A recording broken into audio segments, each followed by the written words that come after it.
അപ്പോഴേ നമുക്ക് മൺചട്ടി മയക്കണ എങ്ങനെയാണെന്ന് നോക്കാം. ഇവിടെ പള്ളിപ്പെരുന്നാൾ വന്നപ്പോഴത്തേക്കും എനിക്ക് കറിച്ചട്ടികളൊന്നും വാങ്ങാനായിട്ട് പറ്റില്ല കേട്ടോ. പൊരിഞ്ഞ വിലയായിരുന്നു.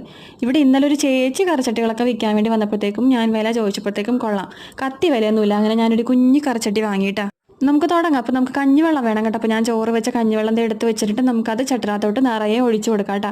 എൻ്റെ അമ്മയും അമ്മുമ്മയൊക്കെ നേരത്തെ ചെയ്തുകൊണ്ടിരുന്ന വെച്ചത് ചവറ് ഇങ്ങനെ കൂട്ടിയിട്ട് കത്തിക്കും. അതായത് ഇലകളൊക്കെ ഇല്ലേ, ഉണങ്ങിയ ഇലകളൊക്കെ കൂട്ടിയിട്ട് കത്തിച്ചിട്ട് ഈ മൺചട്ടി അതിൻ്റെ മുകളിലേക്ക് വെച്ച് കൊടുക്കും. ഇപ്പം നമുക്ക് അതൊന്നും ചെയ്യാനുള്ള സ്ഥലവും സൗകര്യങ്ങളൊന്നും ഇല്ലാത്തതുകൊണ്ടിട്ട് നമുക്ക് ഇത് ചെയ്യാം. ഈ വിദ്യ എനിക്ക് അമ്മ പറഞ്ഞു തന്നതാണ് കേട്ടോ. ഇത് അമ്മ കറിച്ചട്ടി വാങ്ങിയപ്പോഴത്തേക്ക് അവർ പറഞ്ഞു കൊടുത്ത വിദ്യയാണ്. അപ്പം നമുക്കിത് ഒരു ദിവസം മുഴുവനും ഇതേപോലെ തന്നെ കഞ്ഞിവെള്ളം നിറച്ച് വെച്ചേക്കണം കേട്ടോ.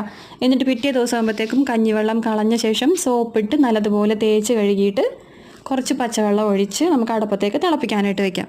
അത് കഴിയുമ്പോഴത്തേക്ക് നമുക്ക് പിന്നെ മീൻകറികളൊക്കെ വെച്ച് തുടങ്ങണം. അപ്പോൾ ഞാൻ കഞ്ഞിവെള്ളം ഒഴിച്ച് മാറ്റി വെക്കുന്നുണ്ട്. നമുക്ക് നാളെ ഇനി സോപ്പിട്ടൊക്കെ തേച്ച് കഴുകി വെള്ളമൊക്കെ തിളപ്പിച്ചെടുക്കാം കേട്ടോ. ഇപ്പോൾ കുറേ വർഷങ്ങളായിട്ട് ഞാൻ ഈ ഒരു രീതിയിലാണ് ചെയ്യണം. അപ്പോൾ നിങ്ങൾക്ക് വേറെ രീതി അറിയാമെങ്കിൽ എനിക്കും കൂടെ ഒന്ന് പറഞ്ഞു തരണം കേട്ടോ. അപ്പോൾ അത്രയുള്ള ടാറ്റാ.